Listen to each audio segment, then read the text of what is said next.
പരിശുദ്ധനാമം വാഴ്ത്തപ്പെടുമാറാകട്ടെ.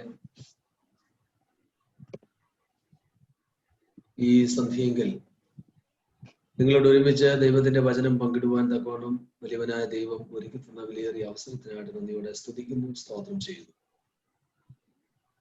ഈ മഹത്തരമായ ശുശ്രൂഷയിലേക്ക് എന്നെ ക്ഷണിച്ച പ്രിയപ്പെട്ട എബിജാനോടുള്ള നന്ദിയും സ്നേഹവും ഈ സമയം രേഖപ്പെടുത്തുന്നു. ഞാൻ കുന്നംകുളം മലബാർ ഭദ്രാസനത്തിന്റെ ഭാഗമായി ശുശ്രൂഷ ചെയ്യുന്ന സമയത്ത് ഏകദേശം 10-15 വർഷങ്ങൾക്ക് മുൻപ് മുതൽ പ്രിയ എബിജാനെ പരിചയപ്പെടുവാനും അന്ന് അദ്ദേഹം ഭദ്രാസന കൗൺസിൽ അംഗമായിട്ട് ഭദ്രാസനത്തിന്റെ കൗൺസിൽ അംഗമായിട്ട് ദുബായിൽ നിന്ന് റെപ്രസെന്റേറ്റീവായിട്ട് പ്രവർത്തിച്ച ഒരു കാലഘട്ടം. അന്ന് മുതൽ ഇന്നുവരെയും ഞങ്ങൾക്ക് വളരെ ഊഷ്മളമായ ബന്ധം കാത്തു സൂക്ഷിക്കുവാനായിട്ട് സാധിക്കുന്നു. പല അവസരങ്ങളിൽ ഞങ്ങൾക്ക് കാണുവാനും പ്രത്യേകിച്ച് മാരാമൺ കൺവെൻഷന്റെ ഒക്കെ സമയത്ത് വീണ്ടും പരിചയപ്പെടുവാനും ഈ നാളുകളിലുമൊക്കെ ഞങ്ങൾ നാട്ടിൽ ചെല്ലുമ്പോഴൊക്കെ പല സന്ദർഭങ്ങളിൽ ഈ സ്നേഹബന്ധം സൂക്ഷിക്കുവാനായിട്ട് സാധിക്കുന്നു. ഞങ്ങൾ രണ്ടും അടുത്ത ദേശക്കാരാണ്. എൻ്റെ സ്ഥലം മാരാമണ്ണ്, എബിജാന്റെ കുമ്പനാടാണല്ലോ. പ്രിയപ്പെട്ട മഞ്ജുമാമ ഇവിടെ ഇരിപ്പുണ്ട്. ഞാൻ നേരിട്ട് കഴിഞ്ഞ പ്രാവശ്യം ബാംഗ്ലൂരിൽ മകളുടെ ഗ്രാജുവേഷന് വേണ്ടി വന്ന സമയത്ത് ഞാൻ എത്തേണ്ടിയായിരുന്നു. എന്നാൽ എനിക്ക് പോകാനായിട്ട് സാധിച്ചില്ല. എന്നാൽ ഇവിടെ ഇരിക്കുന്ന മറ്റുള്ളവരെയൊക്കെ ഞാൻ ശ്രദ്ധിച്ചു. കുറച്ചുപേരെ അവരുടെ ഫോട്ടോസ് കാണാൻ സാധിക്കുന്നില്ല. എന്നാൽ മറ്റ് ഉള്ളവരെയൊന്നും അത്ര പരിചയമുള്ളതായിട്ട് തോന്നുന്നില്ല. ഇനി ചിലപ്പോൾ ഒരുപക്ഷെ സ്ഥലമൊക്കെ പറയുമ്പോൾ ഒരുപക്ഷെ അറിയുന്നവരായിരിക്കും. എന്തായാലും ഇന്ന് ഈ സന്ധ്യയെങ്കിൽ നിങ്ങളോടൊപ്പം ആയിരിക്കാൻ തക്കോണം ദൈവം ഒരുക്കുന്ന വിലയേറിയ അവസരത്തിനാണ് നന്ദിയോടെ സ്തോത്രം ചെയ്യുന്നു, സ്തുതിക്കുന്നു. ഞാൻ ഇന്ന് നിങ്ങളുടെ മധ്യേ ഈ ദൈവവചനവുമായിട്ട് ഇരിക്കുമ്പോൾ പ്രത്യേകിച്ച് എൻ്റെ ജീവിതത്തിലെ വളരെ ഒരു പ്രതിസന്ധിയുടെ നിമിഷങ്ങളിലൂടെ, പ്രത്യേകിച്ച് 2 ദിവസങ്ങളിലൂടെയാണ് കടന്നു പോയിക്കൊണ്ട് ഇരിക്കുന്നത്. നിങ്ങൾ ഒരുപക്ഷെ ഓൺലൈൻ മാധ്യമങ്ങളിലൂടെയോ ന്യൂസ് പേപ്പറിലൂടെയോ അല്ലെങ്കിൽ നമ്മുടെ ചാനൽ ന്യൂസിലൂടെയൊക്കെയോ ഒരുപക്ഷെ നിങ്ങൾ ശ്രദ്ധിച്ചു കാണുമോ എന്നറിയുകയില്ല. എൻ്റെ അങ്കിളും മകളും വ്യാഴാഴ്ച ദിവസം ഒരു ബൈക്കിൽ പന്തളത്ത് നൂർനാട് ഭാഗത്തൂടെ പോകുമ്പോൾ എതിരെ വന്ന ഒരു ലോറി ഇടിച്ച് 2 പേരും സ്പോട്ടിൽ വെച്ച് മരിച്ചുപോയി. മോൾക്ക് 21 വയസ്സ് പ്രായമായിരുന്നു. ഫാമിലിക്ക് ചേർന്നതിന് ശേഷമുള്ള പിറ്റേ ദിവസമാണ്. അദ്ദേഹത്തിന് 57 വയസ്സ്. 2 പേരും മരണപ്പെട്ടു ഓൺ ദ സ്പോട്ടിൽ തന്നെ. ഞാൻ അതിനുശേഷം പോസ്റ്റ്മോർട്ടം ഒക്കെ നടത്തി ചെക്ക് ചെയ്തപ്പോൾ അദ്ദേഹത്തിന് കോവിഡ് പോസിറ്റീവ് ആവുകയും ചെയ്തു. അങ്ങനെ കോവിഡ് പ്രോട്ടോകോൾ അനുസരിച്ച് ഞാൻ പോകാനായിട്ടൊക്കെ ഇരുന്നാണ്. ആസിറ്റീസ് പ്ലാൻ ചെയ്തിരുന്നത് മൺഡേ ഫ്യൂണറൽ സർവീസ് നടത്തും എന്നാണ്. എന്നാൽ കോവിഡ് പോസിറ്റീവ് ആയതിനാൽ ഇന്ന് പെട്ടെന്ന് ഭവനത്തിൽ കൊണ്ടുവന്നു, പ്രോട്ടോകോൾ അനുസരിച്ച് തന്നെ. എന്നാൽ ഭാര്യയ്ക്കോ മകനോ കാണുവാനായിട്ട് സാധിച്ചില്ല, ആർക്കും കാണാൻ സാധിച്ചില്ല. ഇന്ന് വൈകുന്നേരത്ത് ശവസംസ്കാര ശുശ്രൂഷ നടത്തി. മകളുടെ റിപ്പോർട്ട് നെഗറ്റീവാണ്. അതുകൊണ്ട് നാളെ വൈകുന്നേരത്ത് ശവസംസ്കാര ശുശ്രൂഷ ക്രമീകരിച്ചിരിക്കുകയാണ്. അപ്പോൾ ഈ ഒരു വലിയ ദുഃഖകരമായ ഒരു സാഹചര്യത്തിലാണ് ഞാൻ നിങ്ങളുടെ മധ്യ ആയിരിക്കുന്നത്. എന്നാൽ പോകാൻ ആഗ്രഹിച്ചുവെങ്കിൽ നാളത്തെ ദിവസവും എനിക്ക് എത്തിച്ചേരുവാൻ സാധിക്കില്ല. പ്രത്യേകിച്ച് ഭവനത്തിലെ ഒരാൾ കോവിഡ് പോസിറ്റീവ് ആയതിനാൽ വീണ്ടും റെസ്ട്രിക്ഷൻസ് ഇപ്പോൾ കൂടിയിരിക്കുകയാണ്. അതുകൊണ്ട് പോയി കാണുവാനായിട്ട് സാധിക്കുന്നില്ല, അറ്റൻഡ് ചെയ്യാൻ സാധിക്കുന്നില്ല എന്നുള്ളത് ഒരു സത്യാവസ്ഥയാണ്. ഒരുപക്ഷെ നിങ്ങൾ ന്യൂസ് കേട്ട് കാണും. എന്നാൽ നമുക്കറിയാം, ശ്രദ്ധിക്കാനായിട്ട് വളരെ പ്രതിസന്ധി നിറഞ്ഞ ഒരു കാലഘട്ടത്തിലാണ്. കഴിഞ്ഞ 2 ദിവസത്തിന് മുമ്പും ഒരു കോവിഡ് മരണം ഈ ഇടവകയിലുണ്ടായി. ഫ്യൂണറൽ സർവീസ് ഞാൻ നടത്തുകയുണ്ടായി. അപ്പോൾ തന്നെ 4 പേര് ഈ ഇടവകയിൽ തന്നെ കോവിഡ് ബാധിച്ച് മരിക്കുവാനായിട്ട് ഇടയായിത്തീർന്നു. അപ്പോൾ വളരെ പ്രതിസന്ധി നിറഞ്ഞതായിട്ടുള്ള ഒരു കാലഘട്ടത്തിലൂടെ നമ്മൾ കടന്നു പോവുകയാണ്. നമുക്കറിയാം, കഴിഞ്ഞ ഒരു 1.5 വർഷക്കാലമായി 2020 മുഴുവൻ, ഇപ്പോൾ 2021 3 മാസക്കാലം ഈ ഒരു തീവ്രമായ രോഗത്തിന്റെ മധ്യത്തിലൂടെ നാം എല്ലാവരും കടന്നു പോവുകയാണ്. പലർക്കും വന്നു, പലർക്കും അതിൽ നിന്ന് രക്ഷപ്പെടുവാനായിട്ട് സാധിച്ചു. എന്നാൽ അനേകര് ഇപ്പോൾ ഈ മരണത്തിന് കീഴ്പ്പെടുകയാണ്. പ്രത്യേകിച്ച് മിഡിൽ ഈസ്റ്റ് രാജ്യങ്ങളെക്കാളൊക്കെ വളരെ ഭീകരമായിട്ട് ഇന്ത്യയിലെ കേസസിന്റെ ഇൻക്രീസ് നിങ്ങളൊക്കെ വായിക്കുന്നുണ്ടാവും. ഇപ്പോൾ വളരെയധികം കേസസ്, 2 ലക്ഷത്തിലധികം കേസസ് ഒക്കെ റിപ്പോർട്ട് ചെയ്യുവാനായിട്ട് തുടങ്ങിയിരിക്കുകയാണ് ഒരു ദിവസം തന്നെ. കേരളത്തിലും സ്ഥിതി മറ്റൊന്നുമല്ല. അതുകൊണ്ട് എന്താണ് സംഭവിക്കുന്നത്, എന്ത് സംഭവിക്കുമെന്ന് പറയാൻ വയ്യാത്ത ഒരു കാലഘട്ടത്തിൽ നമ്മൾ ആയിരിക്കുകയാണ്. അതുകൊണ്ട് ഈ ഒരു പശ്ചാത്തലവുമായിട്ട് ബന്ധപ്പെടുത്തി പ്രത്യേകിച്ച് ഇന്ന് നമ്മൾ കേട്ട അനുഭവ സാക്ഷ്യം നമ്മളെല്ലാവരും കേട്ടു. ഇപ്പോൾ പ്രാർത്ഥിച്ചപ്പോൾ പല കാര്യങ്ങൾ ദൈവസന്നിധിയിൽ സമർപ്പിച്ചു. ഇതിന്റെയൊക്കെ പശ്ചാത്തലത്തിൽ ഒരു ചെറിയ ചിന്ത നിങ്ങളുമായി പങ്കുവയ്ക്കുവാനായിട്ടാണ് ഞാൻ ആഗ്രഹിക്കുന്നത്. അതിനാധാരമായി ഞാൻ തിരഞ്ഞെടുത്തിരിക്കുന്നത് first Samuel chapter 1 verses 1 to 20 ആണ്. 1 ശമൂവേലിന്റെ പുസ്തകം 1-ാം അധ്യായം 1 മുതൽ 20 വരെയുള്ള വാക്യങ്ങൾ. വളരെ പരിചയമുള്ള ഒരു വേദഭാഗവും അതിലെ സംഭവമാണ് ഇന്ന് ചിന്തയ്ക്കായി എടുത്തിരിക്കുന്നത്. ഹന്നായുടെ ജീവിതത്തിന്റെ അനുഭവത്തെ പറ്റി പ്രത്യേകിച്ച് ഈ ഒരു കോണ്ടെക്സ്റ്റിൽ നമുക്ക് വളരെയധികം ബലം നൽകുന്ന ഒരു ഭാഗമായതുകൊണ്ടാണ് ഞാൻ ഈ വേദഭാഗം തിരഞ്ഞെടുക്കുവാനായിട്ട് ആഗ്രഹിക്കുന്നത്. വാക്കിംഗ് ബൈ ഫെയ്ത്ത്, വിശ്വാസത്തിലുള്ള നടത്തം. മുൻപോട്ട് വിശ്വാസത്തിൽ നമുക്ക് ജീവിക്കുവാനായിട്ട് എങ്ങനെ സാധിക്കും? ഇത് വളരെ അധികം ഇന്ന് അത്യാവശ്യമായി നമ്മൾ ചിന്തിക്കുകയും മനസ്സിലാക്കിയിരിക്കുകയും ചെയ്യുന്നതായിട്ടുള്ള ഒരു ചിന്തയാണ്. നമ്മളെല്ലാവരും വിശ്വാസികളാണ്. എന്നാൽ ജീവിതത്തിന്റെ തിക്തമായ അനുഭവങ്ങൾ നമ്മുടെ മുൻപിൽ വരുമ്പോൾ are we able to walk in faith? നമുക്ക് വിശ്വാസത്തിൽ അല്ലെങ്കിൽ walk by faith, വിശ്വാസത്തിന്റെ മുന്നേറുവാനായിട്ട് നടക്കുവാനായിട്ട് നമുക്ക് സാധിക്കും.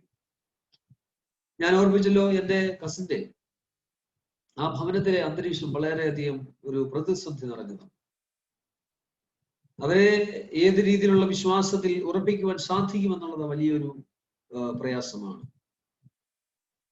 വീട്ടിൽ നിന്നിറങ്ങി 20 മിനിറ്റ് കഴിഞ്ഞപ്പോഴത്തേക്ക് ഈ സംഭവം നടക്കുകയാണ്. എന്നാൽ ഒന്ന് കാണുവാൻ പോലും സാധിക്കാതെ, ഇതൊരു ഒറ്റപ്പെട്ട സംഭവമില്ല. കഴിഞ്ഞ ഒരു 1.5 വർഷമായിട്ട് നമ്മൾ കാണുന്നുണ്ട്. പ്രത്യേകിച്ച് യൂറോപ്യൻ കൺട്രീസിലൊക്കെ, ഗൾഫിന്റെ പ്രദേശത്തുമൊക്കെ എത്രയോ പേര് നമുക്കറിയാം, കൊറോണ വന്നതിന് ശേഷം വീട്ടിലെ പിതാവ് മരിക്കുന്നു, മാതാവ് മരിക്കുന്നു, കുഞ്ഞുങ്ങൾ നഷ്ടപ്പെടുന്നു, മാതാപിതാക്കൾ നഷ്ടപ്പെടുന്നു, ആരെയും കാണുവാനായിട്ട് സാധിക്കുന്നില്ല. ഈ കഴിഞ്ഞ ദിവസം ഞാനൊരു ന്യൂസ് വായിച്ചു. മാതാവിനും പിതാവിനും കൊറോണ വന്നു. കുഞ്ഞുങ്ങളെ ഏറ്റെടുക്കുവാൻ ആരുമില്ല. 5-3 വയസ്സുള്ള 2 കുഞ്ഞുങ്ങൾ ഒരു ഫ്ലാറ്റിൽ ആയിരിക്കുകയാണ്. ഗവൺമെന്റ് ഒഫീഷ്യൽസ് നൽകുന്ന ഭക്ഷണം എടുത്ത് കഴിക്കാൻ പോലും അറിയാൻ വയ്യാത്ത കുഞ്ഞുങ്ങളാണ്. ആരുമില്ല സഹായിക്കുവാനായിട്ട്. അപ്പോൾ വളരെയധികം ഭീതി നിറഞ്ഞ ഒരു കാലഘട്ടത്തിൽ നമുക്ക് വിശ്വാസത്തിൽ ഇന്ന് പ്രാർത്ഥിച്ചതുപോലെ, നമ്മൾ ഇന്ന് സാക്ഷ്യം കേട്ടതുപോലെ വിശ്വാസത്തിലല്ലാതെ മുൻപോട്ട് നമുക്ക് ജീവിക്കുവാനായിട്ട് സാധിക്കുന്നില്ല. But it is very difficult to walk by faith. വിശ്വാസത്തിന്റെ ഒരു നടത്തം അല്ലെങ്കിൽ വിശ്വാസത്തിൽ മുന്നേറുക എന്ന് പറഞ്ഞത് അത്ര ഈസി ഉള്ള ഒരു കാര്യമല്ല. വിശ്വാസ വീരന്മാരിൽ പോലും വലിയ പ്രതിസന്ധി വന്നതായിട്ടുള്ള സംഭവങ്ങൾ വിശുദ്ധ വേദപുസ്തകത്തിലൂടെ നാം മനസ്സിലാക്കുന്നുണ്ട്. അതുകൊണ്ട് when our faith is tested, what is our faith? നമ്മുടെ വിശ്വാസം തന്നെ ശോധന ചെയ്യപ്പെടുമ്പോൾ, when our faith is tested, നമ്മുടെ വിശ്വാസം പരിശോധിക്കപ്പെട്ടു, ശോധന ചെയ്യപ്പെട്ടു, അല്ലെങ്കിൽ ടെസ്റ്റ് ചെയ്യപ്പെട്ടു, അവിടെ എന്താണ് നമ്മുടെ വിശ്വാസം എന്നുള്ളത് വളരെ പ്രധാനപ്പെട്ട കാര്യമാണ്. Definitely God doesn't provide an answer to all our questions. ഒരിക്കലും ദൈവം നമ്മുടെ മനസ്സിൽ വരുന്ന പ്രതിസന്ധികളിൽ വരുന്ന ജീവിതത്തിന്റെ ചോദ്യങ്ങൾക്ക് എല്ലാം ഉത്തരം God never doesn't provide an immediate answer. Maybe after 2 years or 5 years, maybe after 10 years. ചിലപ്പോൾ നമുക്ക് we are able to understand. അതിന്റെ ആ അർത്ഥം ഗ്രഹിക്കുവാനായിട്ട് ചിലപ്പോൾ സാധിക്കത്തുള്ളൂ. So when our faith is tested, നമ്മുടെ വിശ്വാസം പരിശോധിക്കപ്പെടുമ്പോൾ നമുക്ക് ചെയ്യേണ്ട കാര്യം എന്താണെന്നറിയാമോ? വിശ്വാസത്തിൽ നിന്ന് നഷ്ടപ്പെടുകയല്ല നമ്മൾ ചെയ്യേണ്ടത്, മറിച്ച് we must trust the Lord. When our faith is trusted, we must trust the Lord. വിശ്വാസം പരിശോധിക്കപ്പെടുമ്പോൾ ദൈവത്തെ, നമുക്ക് കർത്താവിനെ കൂടുതൽ ആശ്രയിക്കുവാനായിട്ട് വിശ്വസിക്കുവാനായിട്ട്, ട്രസ്റ്റ്, ആശ്രയിക്കുവാനായിട്ട് നമുക്ക് സാധിക്കണം. അവിടെ മാത്രമേ നിലനിൽപ്പുള്ളൂ. അല്ലെങ്കിൽ നമ്മൾ പതറിപ്പോകും. ജീവിതത്തിന്റെ പ്രതിസന്ധിയുടെ മധ്യത്തിൽ, പ്രശ്നങ്ങളുടെ മധ്യത്തിൽ വിശ്വാസം പരിശോധിക്കപ്പെടുമ്പോൾ തീർച്ചയായിട്ടും ദൈവത്തിലുള്ള ആശ്രയം നമുക്കില്ലാതെ പോയാൽ നമ്മുടെ ജീവിതം പരാജയപ്പെട്ടു പോകും എന്നുള്ളതിൽ യാതൊരു സംശയമില്ല. So today's text deals with a woman of faith. ഹന്നയെ പറ്റിയാണ് ഞാൻ ഇന്ന് പറയുവാനായിട്ട് ആഗ്രഹിക്കുന്നത്. It is very important. നമുക്ക് വളരെയധികം പ്രാധാന്യം നൽകുന്നതായിട്ടുള്ള ഒരു ഒരു ഒരു കഥാപാത്രമാണ് ഇവിടെ നമുക്ക് ലഭിക്കുന്നത്. ഈ വേദഭാഗത്ത് നിങ്ങൾക്ക് അറിയാവുന്നതുകൊണ്ട് ഞാൻ വായിക്കാൻ ആഗ്രഹിക്കുന്നില്ല. 1 മുതൽ 20 വരെയുള്ള വാക്യങ്ങളുണ്ട്. നിങ്ങൾ ഈ സർവീസ് കഴിഞ്ഞതിന് ശേഷം ഒന്ന് മനസ്സിരുത്തി വായിച്ചാൽ കൂടുതൽ മനസ്സിലാക്കാൻ സാധിക്കും. എന്നാൽ വളരെ വേഗം ഞാൻ പറഞ്ഞു പോകട്ടെ. അതിന്റെ 1 മുതൽ വേഴ്സസ് ഫ്രം 1 to 8, 1 മുതൽ 8 വരെയുള്ള വാക്യങ്ങളിൽ നമുക്ക് അതിനെ നമ്മൾ മനസ്സിലാക്കുകയാണെങ്കിൽ the difficulty Hannah faced എന്നുള്ളതാണ് ഞാൻ പറയുവാനായിട്ട് ആഗ്രഹിക്കുന്നത്. What all are the difficulties that Hannah faced in her life? തന്റെ ജീവിതത്തിൽ ഹന്ന അനുഭവിച്ചതായിട്ടുള്ള ബുദ്ധിമുട്ടുകൾ എന്തെല്ലാമാണ് നമ്മുടെ മനസ്സിൽ വന്നു കഴിഞ്ഞു. വേഴ്സസ് നമുക്കറിയാം 1 മുതൽ 8 വരെയുള്ള വാക്യങ്ങളിൽ നമുക്ക് എല്ലാവർക്കും അറിയാം. ഹന്നയെ പറ്റി വായിക്കുമ്പോൾ ഹന്നയുടെ ജീവിതത്തിൽ വന്ന പ്രശ്നങ്ങൾ എന്തെല്ലാമായിരുന്നു? She was barren. അവൾ മച്ചിയായിരുന്നു. That was the most important pain. അവളുടെ ജീവിതത്തിലെ ഏറ്റവും വലിയ വേദന അതായിരുന്നു. She was barren. അവൾക്ക് കുഞ്ഞുങ്ങൾ ഇല്ലായിരുന്നു. നമുക്കറിയാം. അപ്പോൾ നമുക്കറിയാം എൽക്കാന, 2 ഭാര്യമാര്, പെനിന്ന ആൻഡ് ഹന്ന. നമുക്ക് എല്ലാവർക്കും അറിയാവുന്ന കാര്യമാണ്. ഞാൻ അതിന്റെ സ്റ്റോറിയിലേക്ക് പോകാനായിട്ട് ആഗ്രഹിക്കുന്നില്ല. അതുകൊണ്ട് ഒന്നാമതായിട്ട് നമുക്ക് ഇവിടെ വളരെ വ്യക്തമായിട്ട് കാണാൻ സാധിക്കുന്നത് she was barren. അവള് മച്ചിയായിരുന്നു. അവൾക്ക് കുഞ്ഞുങ്ങളില്ലായിരുന്നു. ശ്രദ്ധിക്കുക, വളരെ വളരെ ക്ലിയർ ആയിട്ട് രേഖപ്പെടുത്തിയിട്ടുണ്ട്. എന്താണ് അവിടെ പറയുന്നത്? 5-ാമത്തെ വാക്യത്തിൽ കാണുന്നു. ശ്രദ്ധിച്ചേ, though the Lord had closed her womb. Closed her womb എന്നാണ് പറയുന്നത്. The Lord had shut her a womb. അവരുടെ ഗർഭപാത്രം അടച്ചിരുന്നു. അതാണ് മലയാളത്തിൽ പറയുന്നത്. She was barren എന്ന് പറയുന്ന, അവൾക്ക് മക്കളില്ലെന്ന് പറയുന്ന. പക്ഷേ the cause behind that is the Lord had shut her womb. അവരുടെ ഗർഭം അടച്ചിരുന്നു. അങ്ങനെ കുഞ്ഞുങ്ങൾ ഉണ്ടാവാതിരിക്കാൻ തക്കവണ്ണമുള്ള ഒരു പ്രതിസന്ധി അവളുടെ ജീവിതത്തിൽ നൽകിയാണ്. ശ്രദ്ധിക്കുക, വിശ്വാസത്തിന്റെ പരിശോധനയെ പറ്റിയാണ് നമ്മൾ പറയുന്നത്. ഇവിടെ പ്രാർത്ഥിച്ചപ്പോൾ അനേകരുടെ ജോലി സംബന്ധമായിട്ടുള്ള പല കാര്യങ്ങളെ പറ്റിയും ഫ്യൂച്ചറിനെ പറ്റിയൊക്കെ നമ്മൾ പ്രാർത്ഥിച്ചു. നമുക്കറിയാം, നമ്മുടെ ജീവിതത്തിന്റെ പ്രതിസന്ധികളുടെ മധ്യത്തിൽ ഓർക്കുക, ദൈവത്തിനൊരു ഉദ്ദേശം നമ്മളെ കൂടെ നിറവേറ്റുവാനായിട്ട് കാണും. നമ്മൾ എത്രത്തോളം വിശ്വാസത്തിൽ ഉറയ്ക്കും എന്ന് ഒരുപക്ഷെ ദൈവം നമ്മളെ ടെസ്റ്റ് ചെയ്യുമായിരിക്കും, യാതൊരു സംശയമില്ല. ഇവിടെ ശ്രദ്ധിച്ചേ, it was clearly mentioned that Lord had closed her womb or shut her womb. അവളുടെ ഗർഭപാത്രം അല്ലെങ്കിൽ അവളിൽ കുഞ്ഞുണ്ടാകുവാനായിട്ടുള്ള ഒരു സാധ്യത അവൾക്ക് ഇല്ലാതായി തീരുകയാണ് അവിടെ ചെയ്യുന്നത്. അതുകൊണ്ട് തന്നെ 6-7 വാക്യങ്ങൾ കാണുവാൻ സാധിക്കുന്നു. because of that she was belittled. അവളെ തരം താഴ്ത്തി കളഞ്ഞു ആ ഭവനത്തിൽ. See, these all are the difficulties that Hannah faced. Difficulties that Hannah faced. അതാണ് ഞാൻ പറയുന്നത്. Because of that, verse 7b പറയുന്നുണ്ട്, അതിന്റെ 2-ാമത്തെ ഭാഗം, because of that she was broken. അതാണ് ക്ലിയർ ആയിട്ട് അവിടെ പറയുന്നത്. 7-ാം അധ്യായത്തിന്റെ 7-ാം വാക്യത്തിന്റെ അവസാനത്തെ ഭാഗത്ത് നമുക്കത് കാണുവാനായിട്ട് സാധിക്കുന്നു. She, therefore Hannah wept and would not eat. അവള് ഭക്ഷണം കഴിക്കാതെ പട്ടിണി കിടക്കുകയാണ്. കരഞ്ഞ് കൊണ്ട് പട്ടിണി കിടക്കുന്നവയാണ്. That is ബ്രോക്കൻനെസ്. നമുക്കറിയാം, നമ്മുടെ ജീവിതത്തിൽ നമ്മൾ ഭക്ഷണം കഴിക്കാതെ പട്ടിണി കിടക്കുന്നതായിട്ടുള്ള, കരഞ്ഞുകൊണ്ട് പട്ടിണി കിടക്കുന്ന അനുഭവങ്ങൾ ഇപ്പോൾ സാധാരണ നമ്മുടെ ഈ ജീവിതത്തിൽ കാണുകയില്ല. എന്നാൽ അനേകരുടെ ജീവിതത്തിൽ അങ്ങനെ ഉണ്ട്. ജീവിതത്തിന്റെ പ്രതിസന്ധി നേരിടുമ്പോൾ കരയും. ഭക്ഷണം കഴിക്കാൻ തോന്നത്തില്ല, കരഞ്ഞ് പട്ടിണി കിടക്കുകയാണ്. സോ ദിസ് ഈസ് ഒന്നാമത്തെ ഭാഗത്ത് ഈ 1 to 8 വേഴ്സസ് 1 to 8 കാണുന്നത് the difficulty Hannah faced. നമ്മുടെ ഓരോരുത്തരുടെ ജീവിതത്തിൽ ഈ തരത്തിലുള്ള ബുദ്ധിമുട്ടുകൾ ഉണ്ടാകും. ഹന്നയുടെ ജീവിതത്തിൽ ഉണ്ടായത് she was barren. അതിന്റെ കോസ് എന്ന് ചോദിച്ചാൽ the Lord had shut her womb. The Lord had closed her womb. അവളുടെ ജീവിതത്തിന്റെ ആ പ്രതിസന്ധി ഉണ്ടായത് എന്ന് എങ്ങനെയാണെന്ന് പറയുന്നുണ്ട്. Because of that she was belittled. അതിന്റെ കാരണം കൊണ്ട് ആ ഭവനത്തിൽ അവൾ നിന്ദിക്കപ്പെട്ടവളായിരുന്നു. ബീലിറ്റിൽ അവൾ താഴ്ത്തിയവളായിരുന്നു, തരം താഴ്ത്തപ്പെട്ടു അവളുടെ ജീവിതം. ഈ ഒരു കാരണങ്ങൾ കൊണ്ട് she was broken, totally she was broken. അവൾ കരഞ്ഞ് പട്ടിണി കിടക്കുകയാണ്. So these are the difficulties Hannah faced. അപ്പോൾ ഹന്നയുടെ ജീവിതത്തിൽ ഉണ്ടായ ബുദ്ധിമുട്ടുകളെ പറ്റിയാണ് ഞാൻ ഇപ്പോൾ പറയാനായിട്ട് ശ്രമിച്ചത്. രണ്ടാമതായിട്ട് നമ്മൾ അതിന്റെ 9 to 16, ഞാൻ വളരെ വേഗമാണ് മുന്നോട്ട് പോകുന്നത്, സമയത്തിന്റെ കുറവ്. 9 to 16, 9 മുതൽ 16 വരെയുള്ള വാക്യങ്ങൾ നമ്മൾ കാണുവാൻ വായിക്കുവാണെങ്കിൽ, പഠിക്കുകയാണെങ്കിൽ, രണ്ടാമത്തെ 3Ds ആണ് ഞാൻ പറയുന്നത്. നമുക്കറിയാം, നമ്മൾ 2D 3D എന്നൊക്കെ നിങ്ങൾ 3D മൂവീസ് ഒക്കെ നിങ്ങൾ കാണും. So this is also 3D ആണ് ഞാൻ 3D പോയിന്റ് ആണ്. ഒന്ന്, the difficulty Hannah faced. The second one is the determination Hannah possessed. The determination Hannah possessed. First is difficulty, second is determination. ഈ ഹന്നയുടെ ജീവിതത്തിന്റെ പ്രതിസന്ധിയുടെ മധ്യത്തിൽ അവൾ ഉറച്ചതായിട്ടുള്ള തീരുമാനം, അവൾ എടുക്കുന്നതായിട്ടുള്ള ഉറച്ച തീരുമാനം. 10ാമത്തെ വാക്യത്തിലാണ് അത് വ്യക്തമായി രേഖപ്പെടുത്തുന്നത്. 10ാമത്തെ വാക്യം നമ്മൾ ശ്രദ്ധിക്കുകയാണെങ്കിൽ, ശ്രദ്ധിച്ചേ, she was deeply distressed and prayed to the Lord and wept bitterly. അവൾ എന്ത് ചെയ്തു? അവൾ മനോവ്യസനത്തോടുകൂടി യഹോവയോട് പ്രാർത്ഥിച്ച് വളരെ കരഞ്ഞു. ഇതിന് മുമ്പിലത്തെ കരച്ചിൽ എന്ന് പറഞ്ഞത് പട്ടിണി കിടന്ന് കരയുവാൻ. Because she was broken. അവളുടെ പ്രതിസന്ധിയുടെ മധ്യത്തിൽ, തകർച്ചയുടെ അനുഭവത്തിൽ അവൾ പട്ടിണി കിടന്ന് കരഞ്ഞെങ്കിൽ, ഇപ്പോൾ ഞാൻ സെക്കൻഡ് ഈ ഫേസിലേക്ക് വരുമ്പോൾ, ഡിറ്റർമിനേഷൻ ഹാവ് പൊസസ്ഡ്. ഈ ഒരു പ്രതിസന്ധിയുടെ മധ്യത്തിൽ കയറുവാനായിട്ടുള്ള അവളുടെ ജീവിതമാണ് നമ്മുടെ കാലത്ത് ഉറച്ചതായിട്ടുള്ള തീരുമാനങ്ങളിലേക്ക് പോവുകയാണ്.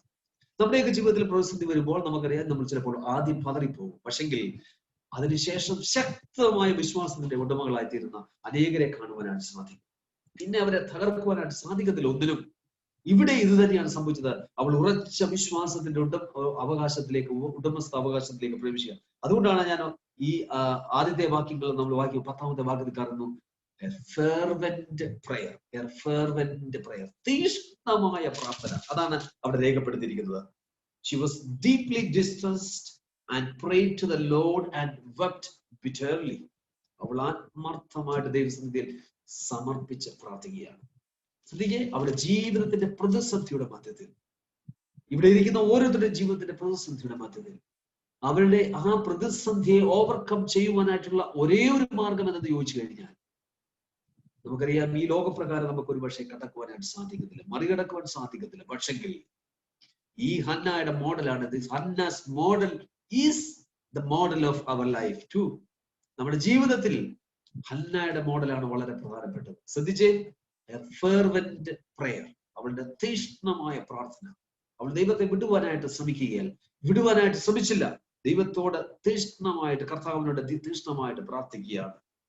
രണ്ടാമതായിട്ട് അതിന്റെ 11ാമത്തെ വാക്യം നമ്മൾ വായിക്കുമ്പോൾ, വേഴ്സ് 11 പറയുന്നു, and she vowed a vow and said, O Lord of hosts, if you will indeed look on affliction of your servant and remember me and not forget your servant, but will give to your servant a son, and that then I will give him to the Lord all the days of his life, and no race shall touch her. ശ്രദ്ധിച്ച് അവിടെ പറയുന്നതാണ്, അവൾ ഒരു നേർച്ച നേർന്നു. ആ full വാക്യത്തിൽ ഞാൻ ഉപയോഗിക്കുന്ന ആ ഒരു പോയിന്റ് അതാണ്.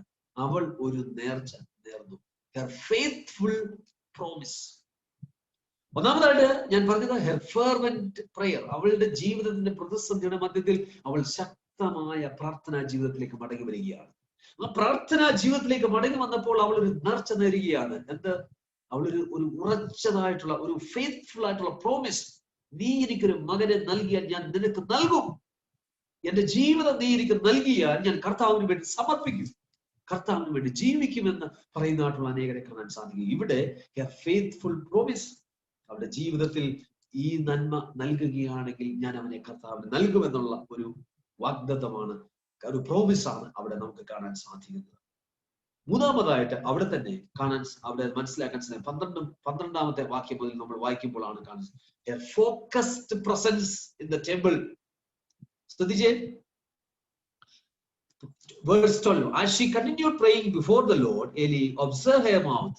Hannah was speaking in her heart, only her lips moved and her voice was not heard. Therefore Eli to her to be a drunken woman. നമുക്കറിയാം, അവൾ പരസ്പരം മറന്ന് പ്രാർത്ഥിക്കുകയാണ്, കണ്ണുനീരോട് കൂടി. അവളുടെ ശബ്ദം പുറത്തില്ല, പക്ഷെ ലിപ്സ് അനങ്ങുന്നുണ്ട്. ഉള്ളിൽ നിന്നുള്ള പ്രാർത്ഥനയാണ്. ശ്രദ്ധിച്ചേ, she was speaking in her heart. പലരും ഇന്ന് പുറമെ കാണിക്കുവാനായിട്ട് പലതും ശ്രമിക്കുകയാണ്. നമ്മളൊക്കെ പ്രാർത്ഥിക്കുന്നുണ്ട്, അല്ലെങ്കിൽ നമ്മുടെ ജീവിതത്തിൽ ഒരു പ്രതിസന്ധി ഇതാണെന്ന് ലോകത്തോട് കാണിക്കുവാനായിട്ട് ശ്രമിക്കുമ്പോൾ ഇവിടെ പറയുന്നു she was speaking in her heart. അവിടെ ഹൃദയത്തിൽ ദൈവത്തോട് സംസാരിക്കുന്നു. ലിപ്സ് മൂവ് ചെയ്യുന്നുണ്ട്, but there is no voice at all. So here നമുക്ക് കാണാൻ സാധിക്കുന്നത് her focused presence. അവളുടെ ജീവിതത്തിന്റെ പ്രതിസന്ധിയുടെ മധ്യത്തിൽ മാറിപ്പോകാതെ, ലോകം എന്ത് വേണമെങ്കിലും ചിന്തിച്ചോണ്ട്, അവിടുത്തെ പുരോഹിതം പോലും സംശയിക്കുകയാണ്, ഇവള് ഡ്രങ്ക് അല്ലെങ്കിൽ മദ്യപിച്ചിട്ടുണ്ടോ എന്ന് ചോദിക്കുകയെന്ന്. ആ രീതിയിലാണ് നമുക്ക് ഇവിടെ രേഖപ്പെടുത്തിയിരിക്കുന്നത്. വായ സൂക്ഷിച്ചു നോക്കി, ഹന്ന ഹൃദയം കൊണ്ട് സംസാരിച്ചതിനാൽ അവളുടെ അധരം അനങ്ങിയതല്ലാതെ ശബ്ദം കേൾപ്പാനില്ല. ആകയാൽ അവൾക്ക് ലഹരി പിടിച്ചിരിക്കുന്നു എന്ന് ഏലിക്ക് തോന്നിപ്പോയി. നമുക്കറിയാം, മറ്റുള്ളവർ സംശയിക്കുന്ന രീതിയിലേക്കുള്ള ഒരു ജീവിതാനുഭവമാണ്. എന്നാൽ അവളുടെ ജീവിതം എന്ന് പറയുന്നത് ഹൃദയത്തിൽ അവൾ കർത്താവിനോട് പറയുകയാണ്. So second point is the determination Hannah possessed. അവളുടെ ജീവിതത്തിന്റെ പ്രതിസന്ധിയുടെ മധ്യത്തിൽ അവൾ തകർന്നു പോവുകയല്ല ചെയ്തത്, മറിച്ച് ഉറച്ച ചില തീരുമാനങ്ങളിലേക്ക് പോവുകയാണ്. എന്തായിരുന്നു ഉറച്ച തീരുമാനങ്ങൾ? കർത്താവിന്റെ സന്നിധിയിൽ കരഞ്ഞ് അവൾ പട്ടിണി കിടക്കുകയല്ലായിരുന്നു, മറിച്ച് കർത്താവിന്റെ സന്നിധിയിൽ അവൾ കരഞ്ഞ് പ്രാർത്ഥിക്കുകയായിരുന്നു. അവളുടെ ഹൃദയം കർത്താവിന്റെ സന്നിധിയിൽ പകരുകയായിരുന്നു എന്ന് കാണുവാനായിട്ട് സാധിക്കുന്നു. So that is the fervent prayer. തീഷ്ണമായ പ്രാർത്ഥനാ ജീവിതത്തിലേക്ക് മടങ്ങുകയാണ്. ദൈവത്തെ വിടുകയില്ല, നീ എനിക്ക് അനുഗ്രഹം തരാതെ. രണ്ടാമതായിട്ട് അവൾ ഒരു ഫെയ്ത്ത്ഫുൾ ആയിട്ടുള്ള പ്രോമിസ് അവിടെ ഓഫർ ചെയ്യുകയാണ്. നീ എനിക്കൊരു മകനെ നൽകിയാൽ ഞാൻ അവനെ നിനക്ക് നൽകാം. നമ്മളുടെ ജീവിതത്തിൽ നമ്മൾ പലപ്പോഴും പറയുന്നുണ്ട്, കർത്താവ് എനിക്ക് ആയുസ് തന്നാൽ എന്റെ ശിഷ്ടമുള്ള ആയുസ് ഞാൻ കർത്താവിന് വേണ്ടി ജീവിക്കും. എത്രയോ പേര് പറഞ്ഞിട്ടുണ്ട്. So this is the promise. ഇവിടെ ഈ പ്രോമിസ് അവള് ആ പ്രാർത്ഥനാ ജീവിതത്തിൽ ദൈവവുമായിട്ടുള്ള ഒരു ഉടമ്പടി ബന്ധത്തിലേക്ക് വരികയാണ്. മൂന്നാമതായിട്ട് ഫോക്കസ്ഡ് പ്രസൻസ്. അവൾ ദേവാലയം വിടാതെ അവൾ നിൽക്കുകയാണ്. ചിലർക്ക് ജീവിതത്തിൽ പ്രതിസന്ധി വന്നു കഴിഞ്ഞാൽ പിന്നെ പള്ളിയിലേക്ക് തിരിഞ്ഞു നോക്കത്തേയില്ല, പ്രാർത്ഥനാ കൂട്ടത്തിലേക്ക് പോവുകയില്ല. പ്രാർത്ഥന പോട്ടെ, പള്ളിയും പ്രാർത്ഥനയും ഇപ്പൊ ഇല്ലെങ്കിൽ പോലും പ്രാർത്ഥനാ ജീവിതത്തിൽ നിന്ന് തന്നെ മാറിപ്പോകും. വേദവസ്തു വായിക്കത്തില്ല, പ്രാർത്ഥനയില്ല. കാര്യം ദൈവം ഇത് എന്നോട് ചെയ്തല്ലോ. നമുക്കറിയാം, ഈ ലോകത്തിലെ പല സംഭവങ്ങൾ കാണുമ്പോൾ നമ്മൾക്ക് എത്ര ഭാഗ്യവാന്മാർ, ഇത്രത്തോളം ദൈവം തമ്പുരാൻ നമ്മളെ അതിശയമായി നടത്തിയതിൽ ദൈവത്തിന് എത്രമാത്രം നമുക്ക് നന്ദി പറയുവാനായിട്ട് ശ്രദ്ധിക്കണം. എത്ര വലിയ അനുഗ്രഹങ്ങളാണ് ദൈവം നമുക്ക് ദാനമായി നൽകിയിരിക്കുന്നത്. ശ്രദ്ധിച്ചേ. So her focused presence in the temple. അവളുടെ ജീവിതത്തിന്റെ പ്രതിസന്ധിയുടെ മധ്യത്തിൽ ദൈവത്തിൽ നിന്ന് അകന്നു പോവുകയല്ല, അവൾ കണ്ണുനീരോടുകൂടി ദൈവസന്നിധിയിൽ തന്റെ ഹൃദയത്തെ പകരുവാനായിട്ട് ഇടയായിരുന്നു. So that is the second point, the determination Hannah possessed. So first one is the difficulty Hannah faced. അവളുടെ ജീവിതത്തിൽ അവൾ അനുഭവിച്ച വിഷമം. രണ്ട്, the determination. വിഷമത്തിന്റെ മധ്യത്തിൽ അവൾ വിശ്വാസത്തിൽ നിന്ന് തകർന്നു പോവുകയല്ലായിരുന്നു, മറിച്ച് അവൾ ഉറച്ച ചില തീരുമാനങ്ങളിലേക്ക് വരികയാണ് ചെയ്തത്. മൂന്നാമതായിട്ട് ഒരു കാര്യം കൂടെ പറഞ്ഞ് ഞാൻ ഇന്നത്തെ ചിന്ത അവസാനിപ്പിക്കണം എന്ന് ഞാൻ ആഗ്രഹിക്കുകയാണ്. മൂന്നാമതായിട്ട് again another D, the delight Hannah received. The difficulty Hannah faced, the determination Hannah possessed, and the delight Hannah received. തന്റെ ജീവിതത്തിന്റെ പ്രതിസന്ധിയുടെ മധ്യത്തിൽ അവൾ തകർന്ന് തരിപ്പണമായ ജീവിതാനുഭവങ്ങളുടെ മധ്യത്തിൽ ഉറച്ച തീരുമാനങ്ങളിലേക്ക് വന്നു. മറ്റൊന്നുമല്ല, ദൈവവുമായിട്ടുള്ള ഉടമ്പടി ബന്ധത്തിലേക്ക് വന്ന് കണ്ണുനീരോടുകൂടി അവളുടെ ഹൃദയം ദൈവസന്നിധിയിൽ പകർന്നുകൊണ്ട് പ്രാർത്ഥിച്ച് അവൾ ദൈവത്തിന് പ്രോമിസസ് നൽകി. അവളുടെ ഫോക്കസ്ഡ് ആയിട്ടുള്ള പ്രസൻസ്, അവളുടെ പ്രാർത്ഥന ദൈവാലയത്തിൽ കേന്ദ്രീകരിച്ച് ദൈവസന്നിധിയിൽ മുട്ടിപ്പായി പ്രാർത്ഥിച്ചു കഴിഞ്ഞപ്പോൾ the delight Hannah received. സന്തോഷം. ഡിഫിക്കൽറ്റി വൈഷമ്യമാണ്. ഡിറ്റർമിനേഷൻ ഞാൻ പറഞ്ഞു ഉറച്ച തീരുമാനമാണ്. The delight Hannah received. ഇത് ചുമ്മാതെ കിട്ടിയതൊന്നുമല്ല. ഈ ഡിലൈറ്റ്, ഈ സന്തോഷം, നമുക്ക് ലഭിക്കുന്ന ആത്മീയ സന്തോഷങ്ങൾ എന്ന് പറയുന്നത് നമ്മൾ നേടിയെടുക്കേണ്ടതാണ്. ദൈവവുമായിട്ടുള്ള ബന്ധത്തിൽ, ഉറച്ച തീരുമാനങ്ങളിൽ, പ്രാർത്ഥനാ ജീവിതത്തിൽ, ദൈവവുമായിട്ട് നടത്തുന്ന ഉടമ്പടി ബന്ധങ്ങളിൽ ദൈവസന്നിധിയിൽ ചിലവഴിക്കുന്നതായിട്ടുള്ള സമയങ്ങളിലൂടെ നമുക്ക് ലഭിക്കുന്നതായിട്ടുള്ള ഒരു അനുഭവമാണ് ഈ ഡിലൈറ്റ് എന്ന് പറയുന്നത്, അല്ലെങ്കിൽ സന്തോഷം. ആത്മീക സന്തോഷം എന്ന് പറയുന്നത് അതാണ്. കഷ്ടതയിലും പാടുവാൻ, നഷ്ടമതിൽ കൊണ്ടാടുവാൻ. പാട്ടുകാരൻ പാടിയതാണ്. കഷ്ടതയിലും പാടുവാൻ, നഷ്ടമതിൽ കൊണ്ടാടുവാൻ. പറ്റുമോ? കഷ്ടതയിൽ പാടാൻ സാധിക്കും ആർക്കെങ്കിലും? നഷ്ടം വരുന്ന സമയത്ത് അതിനെ കൊണ്ടാടുവാനായിട്ട്, ആനന്ദിക്കുവാനായിട്ട് സാധിക്കുമോ? സാധിക്കും. ആർക്കാണെന്നറിയാമോ? ദൈവത്തിൽ ഉറച്ച വിശ്വാസമുള്ളവർക്ക്. അതിന്റെ അർത്ഥം കഷ്ടത ജീവിതത്തിൽ വരുന്ന സമയത്ത് നമ്മൾ ഡാൻസ് കളിക്കുന്നു, അല്ലെങ്കിൽ ആ രീതിയിൽ ആനന്ദിച്ച് നടക്കുന്നു എന്നുള്ളതല്ല. അതിനെ ഓവർകം ചെയ്യുവാനായിട്ടുള്ള ഒരു ബലം നമുക്ക് ലഭിക്കണമെന്നുണ്ടെങ്കിൽ ഈ ദൈവ സാമീപ്യത്തിലൂടെ മാത്രം സാധിക്കും. So the third point is the delight Hannah received. 17-18 വാക്യങ്ങൾ. ദ ഡിലൈറ്റ് ഹന്ന റിസീവ്ഡ് എന്ന് പറയുമ്പോൾ എന്താണ് സംഭവിച്ചെന്നറിയാം? 17 വേഴ്സസ് 17 and 18 നമ്മൾ വായിക്കുമ്പോൾ അവിടെ പറയുന്നു, Then Eli answered, Go in peace, and the God of Israel grant your petition that you have made to him. ശ്രദ്ധിച്ചേ, എന്താണ് പറഞ്ഞത്? ഏലി പറയുകയാണ്, സമാധാനത്തോടെ പോയിക്കൊള്ളുക. ഇസ്രായേലിന്റെ ദൈവത്തോട് നീ കഴിച്ച അപേക്ഷ അവൻ നിനക്ക് നൽകുമാറാകട്ടെ. ഇസ്രായേലിന്റെ ദൈവമായ യഹോവയോട് നീ കഴിച്ചതായിട്ടുള്ള അപേക്ഷ ദൈവം നിനക്ക് നൽകുമാറാകട്ടെ. പിതാവും പുത്രനും പരിശുദ്ധ റൂഹായുമായ ത്രിയേക ദൈവത്തിന്റെ അനുഗ്രഹങ്ങളും കൃപകളും ആശീർവാദങ്ങളും നാം എല്ലാവരുടെ മേലും ഇന്നും എന്നേക്കും ഉണ്ടായിരിക്കുമാറാകട്ടെ. It is a benediction. നീ ഇസ്രായേലിന്റെ ദൈവത്തോട് കഴിച്ചതായിട്ടുള്ള പ്രാർത്ഥന, നീ നിന്റെ മനസ്സിൽ തകർന്ന് ദൈവസന്നിധിയിൽ പകർന്ന ആ വിഷയം എന്തുമായിക്കൊള്ളട്ടെ, അവിടെ ഡിക്ലറേഷൻ ആണ്. ദൈവം നിനക്ക്, ഇസ്രായേലിന്റെ ദൈവം നിനക്ക് നൽകുമാറാകട്ടെ. നിങ്ങൾ വായിച്ചു നോക്കൂ, അങ്ങനെയാണ് പറയുന്നത്. എത്ര ക്ലിയർ ആയിട്ടാണ് പറയുന്നത്. Your petition that you have made to him, the God of Israel grant എന്നാണ് പറയുന്നത്. So that is, ഞാൻ പറഞ്ഞ ഡിലേറ്റ് അതാണ്. Your petition was granted. അവൾ ദൈവസന്നിധിയിൽ എന്ത് പെറ്റീഷൻ പറഞ്ഞു, ആ പെറ്റീഷൻ അവിടെ ഗ്രാന്റ് ചെയ്യപ്പെടുകയാണ്. അവൾക്ക് അത് ലഭിക്കുകയാണ്. That's why, അതുകൊണ്ടാണ് അവൾക്ക് സന്തോഷം അവിടെ ഉണ്ടാകുന്നത്. ശ്രദ്ധിച്ചേ, പെറ്റീഷൻ വാസ് ഗ്രാന്റഡ് നൗ. ദൈവം നൽകുമാറാകട്ടെ എന്ന് പറഞ്ഞു. അടുത്ത വാക്യം ശ്രദ്ധിച്ചേ, 19-ാം അധ്യായത്തിന്റെ ആദ്യത്തെ ഭാഗം ശ്രദ്ധിച്ചേ. അവൾ എന്ത് ചെയ്തു? Then rose early in the morning and worshipped before the Lord. അനന്തരം അവർ അധികാലത്ത് എഴുന്നേറ്റ് യഹോവയുടെ സന്നിധിയിൽ നമസ്കരിച്ചു. എന്ന് പറഞ്ഞാൽ ദേവാലയത്തിൽ ഇരുന്ന് പ്രാർത്ഥിച്ച സമയത്താണ് ഏലി പുരോഹിതൻ പറയുന്നു, യഹോവയായ ദൈവം നിനക്ക് നീ മനസ്സിൽ ദൈവസന്നിധിയിൽ അപേക്ഷിച്ച വിഷയം തരട്ടെ എന്ന് പറഞ്ഞു. ആ പറഞ്ഞ വിഷയം കേട്ടിട്ട് വീട്ടിൽ പോയി ചുമ്മാ ഇരിക്കുകയല്ലായിരുന്നു. അന്ന് പള്ളിയിൽ നിന്ന് പോയി. പള്ളിയിൽ പോയതിനു ശേഷം, അല്ലെങ്കിൽ ആ ദേവാലയം വിട്ട് പോയതിനു ശേഷം വീട്ടിൽ പോയി വേറെ പണിയും ചെയ്തോണ്ടിരിക്കുകയല്ല. പിറ്റേ ദിവസം രാവിലെ എന്ത് ചെയ്തു? ശ്രദ്ധിച്ച്, അവൾ വീണ്ടും ദൈവത്തെ ആരാധിക്കുവാനായിട്ട് വരികയാണ്. അതെന്തിനാ വന്നത്? Praise was offered. അവൾക്ക് ദൈവസന്നിധിയിൽ അവൾക്ക് ദൈവത്തിന് നന്ദി കരയറ്റണം. അതിനുവേണ്ടിയാണ് അവൾ അധികാലത്ത് വന്നത്. Since her petition was granted, അവളുടെ പെറ്റീഷൻ ഗ്രാന്റ് ചെയ്യപ്പെട്ടതുകൊണ്ട് she cannot sit inside her home. അവളുടെ വീട്ടിലിരിക്കാൻ പറ്റില്ല. അധികാലത്ത് എഴുന്നേറ്റ് പോവുകയാണ്. എന്തിനാണെന്നറിയാമോ? അവളുടെ പ്രൈസ് ഓഫർ ചെയ്യാനായിട്ട്. ഇപ്പോൾ ഒരു സാക്ഷ്യം പറഞ്ഞില്ലേ? ഈ സാക്ഷ്യത്തിന്റെ പ്രസക്തി എന്താണ്? നമ്മൾ ദൈവത്തിന്റെ മുൻപിൽ സാക്ഷിയാവുക എന്ന് പറഞ്ഞാൽ പ്രൈസ് ഓഫർ ചെയ്യുകയാണ്. നമ്മുടെ പ്രൈസ് ഓഫർ ചെയ്യുന്നതാണ്. നീ എനിക്ക് അനുഗ്രഹം നൽകിയത് കൊണ്ട് ഞാൻ കൂടുതൽ ദൈവസന്നിധിയിലേക്ക് അടുക്കും. അല്പത്തിൽ വിശ്വസ്തരായവരെയാണ് അധികത്തിൽ വിചാരകരാകുന്നത്. അതുകൊണ്ട് ഇവൾ എന്ത് ചെയ്തു? അവളുടെ പ്രാർത്ഥന, അവളുടെ നന്ദി കരയറ്റുവാനായിട്ട് അവൾ ദേവാലയത്തിൽ പോവുകയാണ്.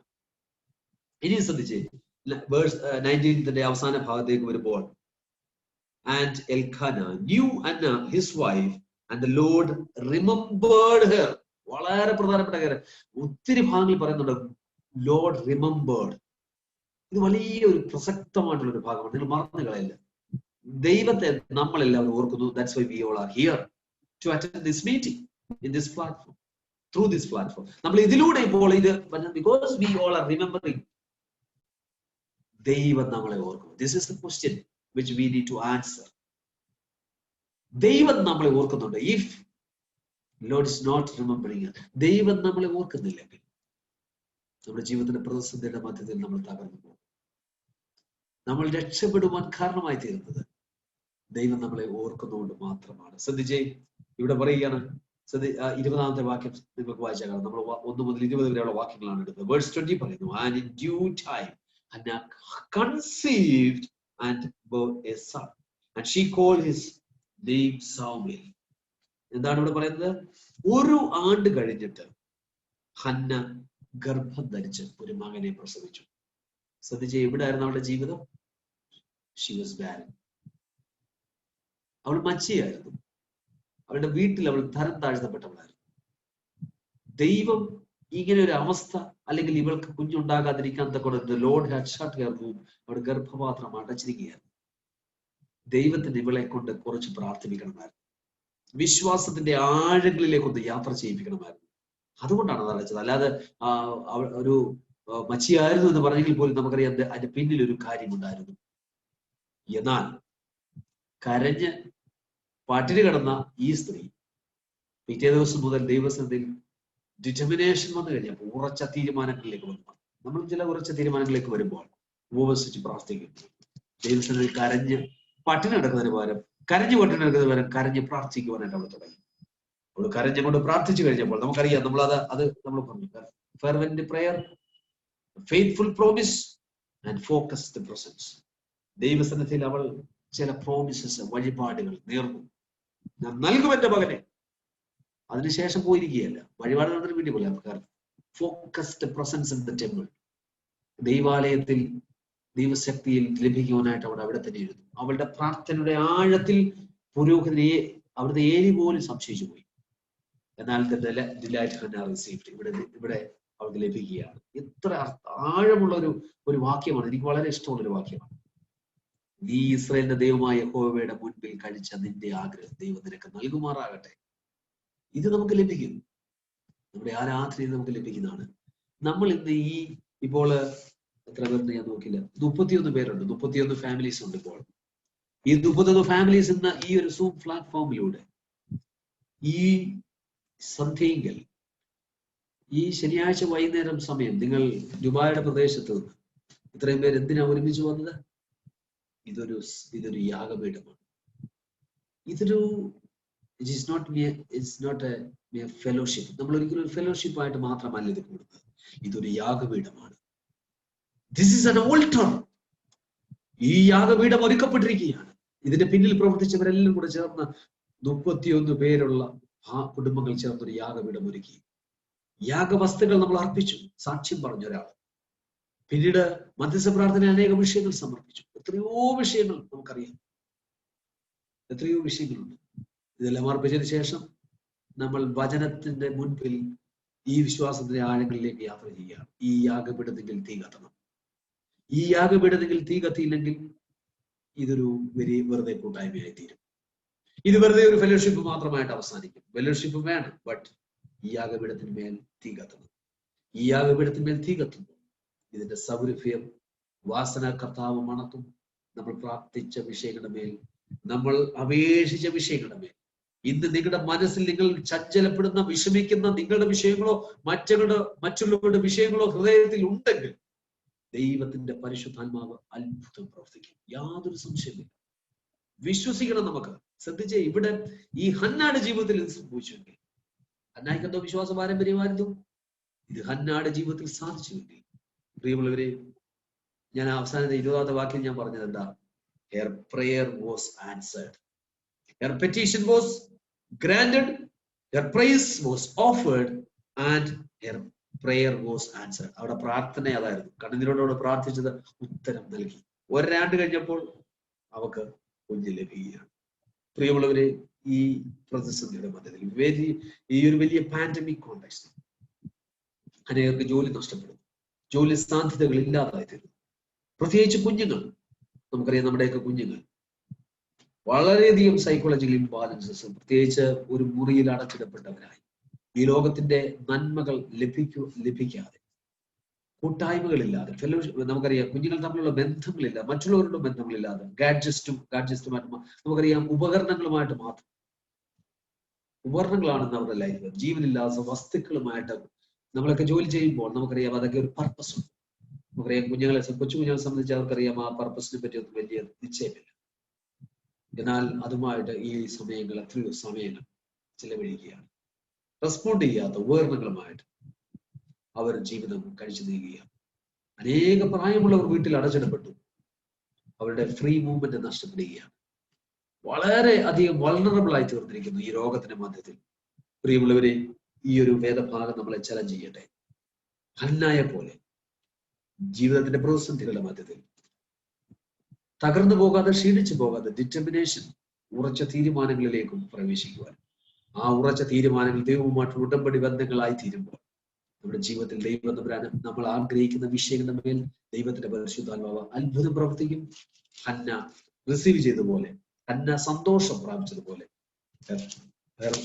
പ്രയർ നമുക്കറിയാം, ഇവിടെ പറഞ്ഞതുപോലെ പ്രയർ വാസ് ആൻസേർഡ്, ആ പ്രാർത്ഥന അവർക്ക് ഉത്തരം ലഭിച്ചതുപോലെ നമ്മുടെ ജീവിതത്തിന്റെ, നമ്മുടെ തലമുറകളുടെ, നമ്മുടെ കുടുംബ അംഗങ്ങളുടെ, പ്രിയപ്പെട്ടവരുടെ, ചുറ്റുപാടുമുള്ളവരുടെ, നമ്മുടെ കൂട്ടുകാരുടെയൊക്കെ ജീവിതത്തിന്റെ അനുഭവങ്ങളുടെ മേൽ തീർച്ചയായിട്ടും ഈ ഒരു വലിയ പ്രാർത്ഥന ജീവിതം നയിക്കാൻ, വിശ്വാസത്തിൽ മുന്നേറുവാൻ ദൈവത്തിന്റെ പരിശുദ്ധാത്മാവ് നമ്മളെ ഓരോരുത്തരും സഹായിക്കട്ടെ എന്ന് പ്രാർത്ഥിച്ചുകൊണ്ട്, ആശംസിച്ചുകൊണ്ട് എല്ലാ ഭാവങ്ങളും നിങ്ങൾക്ക് നേർന്നുകൊണ്ട് ഈ ഒരു പാൻഡമിക് കോണ്ടെക്സ്റ്റിൽ വിശ്വാസത്തിൽ ധീരതയുള്ളവരായി തീരുവാൻ തക്കണം ദൈവം സഹായിക്കട്ടെ എന്ന് പ്രാർത്ഥിക്കുന്നു.